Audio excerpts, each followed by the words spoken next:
प्रिय दर्शकों, आप सभी का इस YouTube चैनल पर हार्दिक स्वागत है। यह वीडियो केवल सुनने या समझने के लिए नहीं है, बल्कि इसे महसूस करने, जीने और अपने भीतर उतारने के लिए है।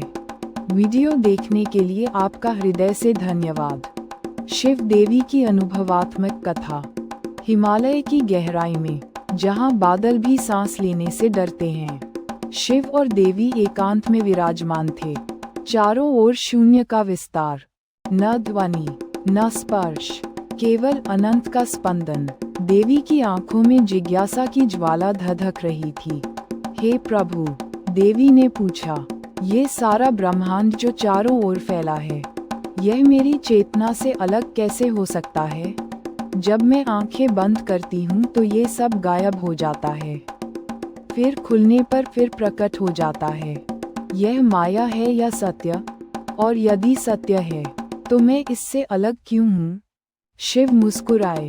उनकी मुस्कान में सहस्राब्दियों का अनुभव समाया था। प्रिय, तुम्हारा प्रश्न दर्शन का है, लेकिन उत्तर अनुभव का होगा। देखो, शिव ने देवी का हाथ थामा और पहाड़ की चोटी पर ले गए। ठंडी हवा में देवी के केश उड़ रहे थे। शिव बोले, अभी इस श्वास को देखो।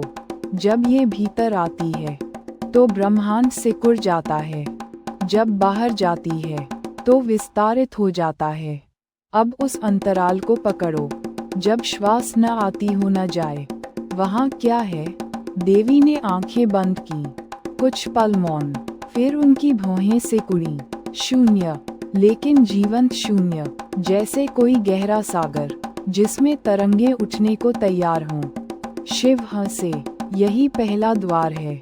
श्वास के इस ठहराव में पूरा ब्रह्मांड समाहित है।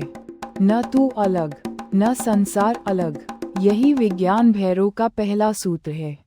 देवी की जिज्ञासा और भड़की, फिर यह शून्य सदा क्यों नहीं रहता? विचार क्यों आ जाते हैं? शिव ने एक कंकड़ उठाया और देवी को दिया।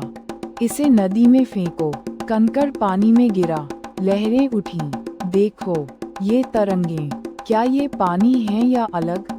जब तरंगें शांत हो जाती हैं, तो केवल नदी रह जाती है।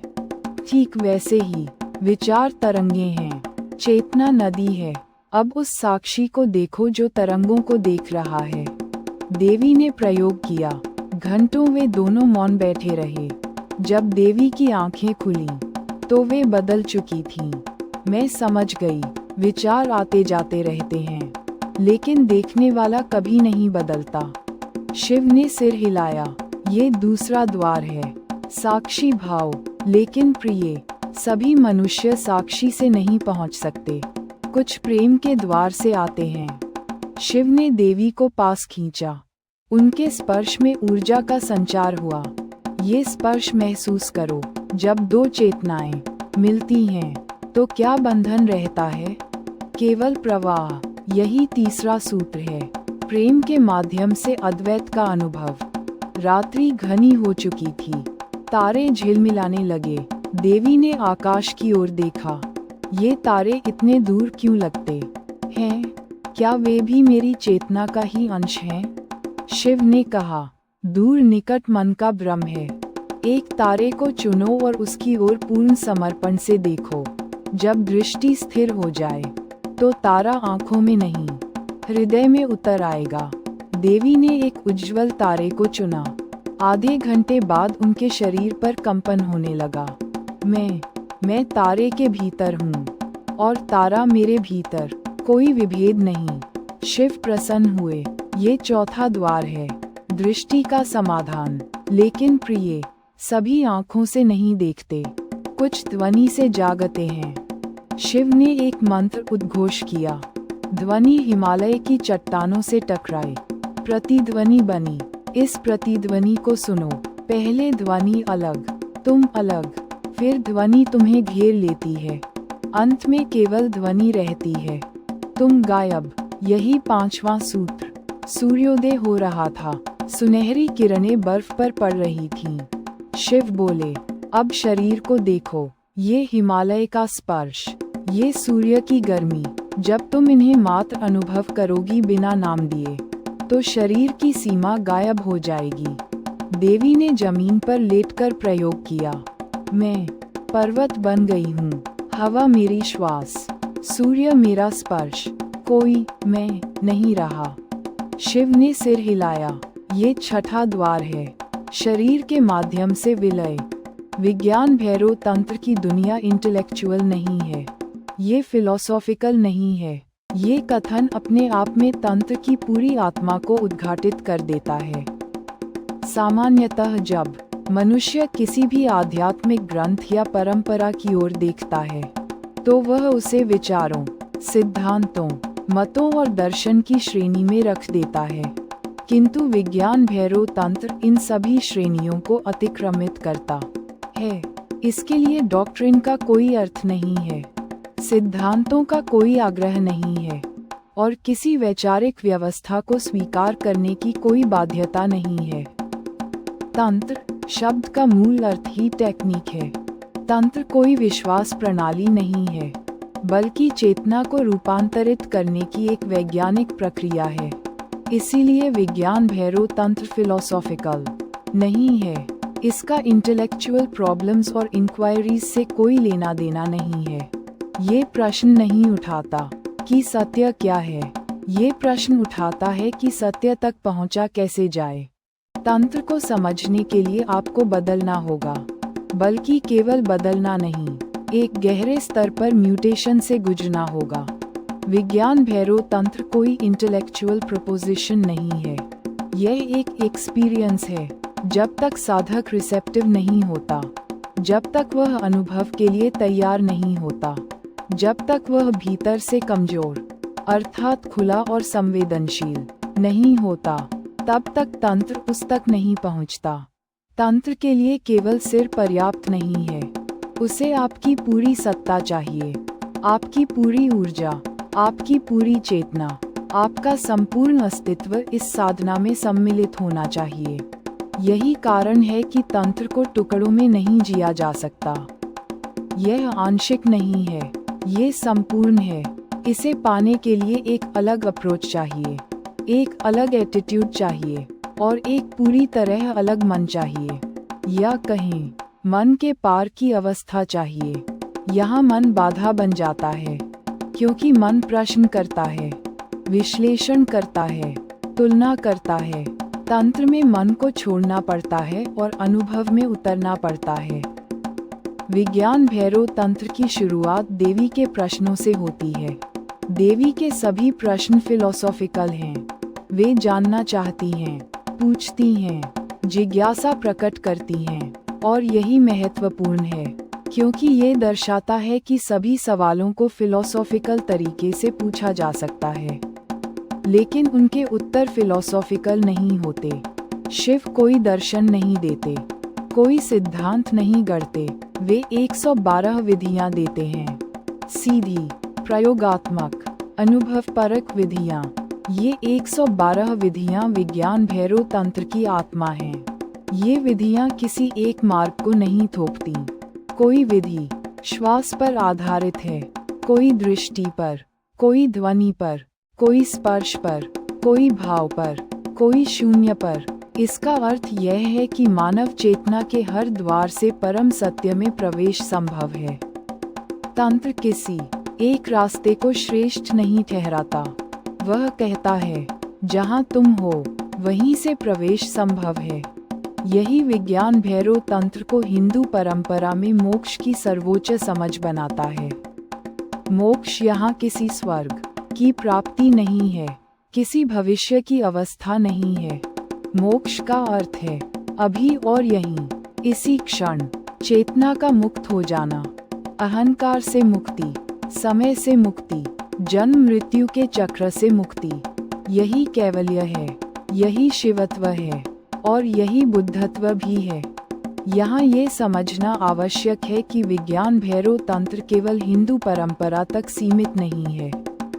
बुद्धत्व, जिसे बौद्ध परंपरा में केंद्रीय स्थान प्राप्त है, उसी चेतना की अवस्था है जिसे तंत्र शिवत्व कहता है। अंतर केवल भाषा का है, अनुभव का नहीं। जब अहंकार गिर जाता है, जब देखने वाला और देखा गया एक हो जाते हैं, जब साधक स्वयं अनुभव बन जाता है, वही बुद्धत्व है, वही शिवत्व है। 112 विधियां साधक को जीवन के पार ले जाती हैं, क्योंकि वे उसे मृत्यु के भय से मुक्त कर देती हैं। वास्तव में ये विधियां साधक को यह अनुभव कराती हैं कि वह शरीर नहीं है, मन नहीं है, विचार नहीं है। जब ये पहचान टूटती है, तब मृत्यु अप्रासंगिक हो जाती है। जो जन्मा ही नहीं, वह मरेगा कैसे? यही तंत्र का क्रांतिकारी सत्य है। दिन भर ऐसे ही प्रयोग चले। कभी भय का सामना करना सिखाया। भय को बाहर न भगाओ, उसके भीतर उतरो। भय के केंद्र में शून्य मिलेगा। कभी क्रोध का, क्रोध की ऊर्जा को न दबाओ, उसे साक्षी भाव से देखो। वह ऊर्जा शिव स्वरूप है। संध्या होते होते देवी थक चुकी थीं, लेकिन उनकी आंखों में नई ज्योति थी। प्रभु, ये द्वार अनंत हैं, प्रत्येक द्वार के पार नया द्वार। शिव मुस्कुराए, प्रिय, मैंने अभी केवल 7 द्वार दिखाए, लेकिन चेतना के 112 द्वार हैं। श्वास के 4, दृष्टि के 7, ध्वनि के 9, स्पर्श के 11, भाव के 13, शून्य के 15, फिर भय, क्रोध, प्रेम, मृत्यु, जीवन, प्रत्येक भाव एक द्वार। देवी आश्चर्यचकित, और ये सभी एक ही सत्य पर खुलते हैं? शिव ने कहा, हाँ, सभी द्वार भैरव पर खुलते हैं। निर्भय चेतना पर। भैरव कोई देवता नहीं, अवस्था है। जहाँ भय समाप्त हो जाता है, वहाँ भैरव प्रकट होता है। रात्रि के गहन मौन में शिव ने एक एक कर 112 विधियां बताईं। कभी श्वास को उल्टा बहने का निर्देश दिया, कभी हृदय के स्पंदन को उल्टा सुनने को कहा, कभी पूर्ण अंधकार में बैठने को कहा, कभी प्रेमी के स्पर्श में अद्वैत खोजने को कहा। प्रत्येक विधि के साथ एक कथा जुड़ी थी। एक विधि में शिव ने बताया कैसे एक साधक ने नदी की धारा में खड़े होकर जल को उल्टा बहते देखा और चेतना उलट गई।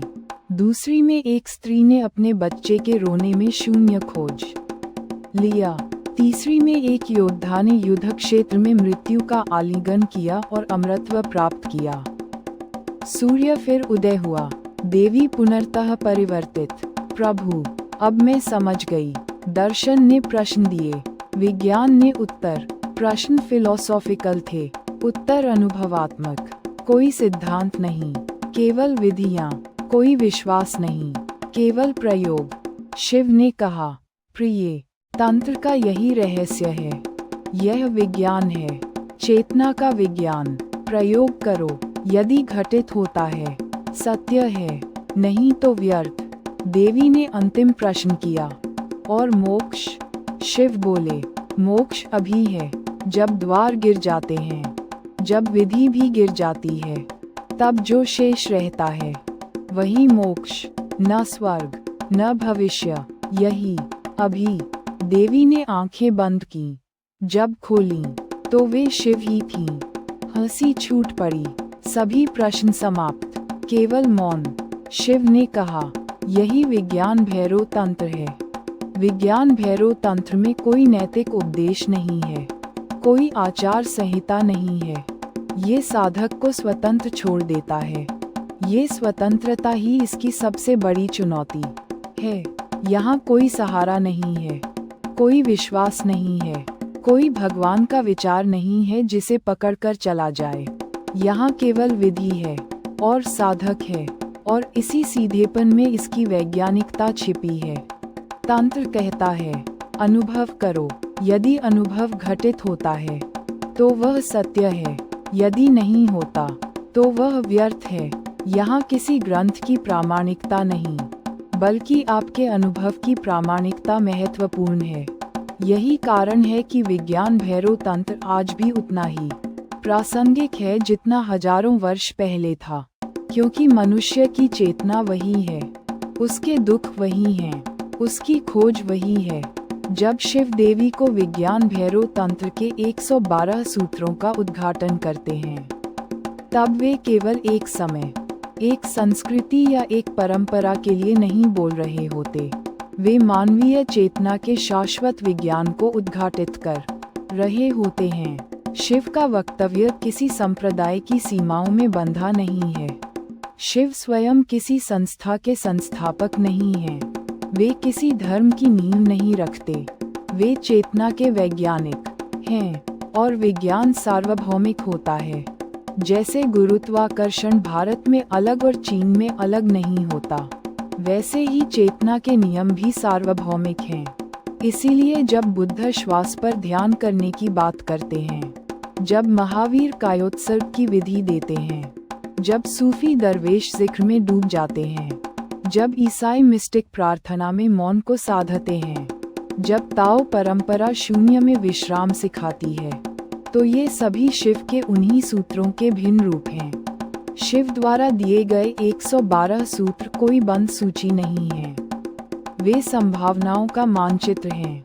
हर सूत्र एक द्वार है। किसी के लिए श्वास सबसे सुलभ द्वार है, किसी के लिए ध्वनि, किसी के लिए प्रेम, किसी के लिए भय, किसी के लिए मृत्यु का चिंतन और किसी के लिए पूर्ण शून्यता। ध्यान को गहराने के लिए ये सूत्र साधक को क्रमशः 3 स्तरों से गुजारते हैं। पहला स्तर है ध्यान का अभ्यास। यहाँ साधक तकनीक का सहारा लेता है।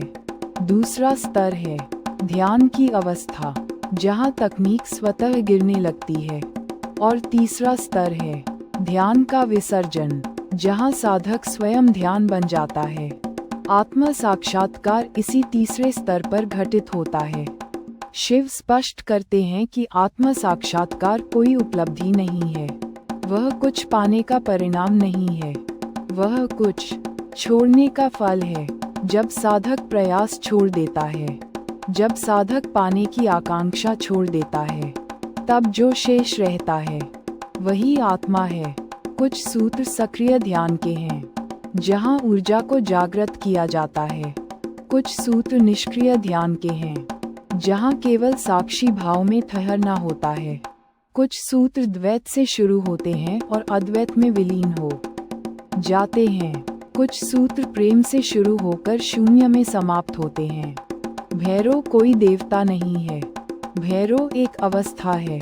वह अवस्था जहां साधक भय से परे हो जाता है। मृत्यु का भय ही अंतिम बंधन है। विज्ञान भैरव तंत्र साधक को उसी भय से मुक्त करता है। जब भय गिरता है, तब आत्म साक्षात्कार सहज हो जाता है। आज के आधुनिक मनुष्य के लिए भी ये 112 सूत्र उतने ही प्रासंगिक हैं। भले ही जीवन की परिस्थितियां बदल गई हों, लेकिन मन की संरचना वही है। चिंता, तनाव, भय, आकांक्षा सब वही हैं और समाधान भी वही है। भीतर की यात्रा। इस प्रकार शिव द्वारा प्रतिपादित 112 सूत्र न केवल एक ग्रंथ का विषय हैं, बल्कि संपूर्ण मानव चेतना की विकास यात्रा का आधार हैं। ये सूत्र समय के पार हैं, संस्कृति के पार हैं और धर्म के पार हैं। अंततः विज्ञान भैरव तंत्र यह स्मरण कराता है कि आत्म साक्षात्कार कोई विशेष लोगों का विशेषाधिकार नहीं है। यह हर उस व्यक्ति की संभावना है जो साहसपूर्वक अपने भीतर उतरने को तैयार है। और शिव का ये संदेश आज भी उतना ही जीवंत है। रास्ते अनेक हैं, सत्य एक है, विधियां भिन्न हैं, अनुभव एक है। अंततः विज्ञान भैरव तंत्र कोई पढ़ने की चीज नहीं है, ये जीने की चीज है। ये समझने से नहीं, रूपांतरित होने से खुलता है। यह आपको उत्तर नहीं देता, यह आपको स्वयं उत्तर बना देता है, और यही इसकी महानता है। इस वीडियो को अंत तक देखने के लिए आपका बहुत बहुत धन्यवाद। यदि यह सामग्री आपको उपयोगी लगी हो, तो कृपया इसे लाइक करें, अपने मित्रों के साथ शेयर करें, और ऐसे ही गहन आध्यात्मिक कंटेंट के लिए चैनल को सब्सक्राइब करना न भूलें। फिर मिलेंगे एक नए वीडियो और एक नई अंतःयात्रा के साथ। धन्यवाद। नमस्कार। ओम नमः शिवाय।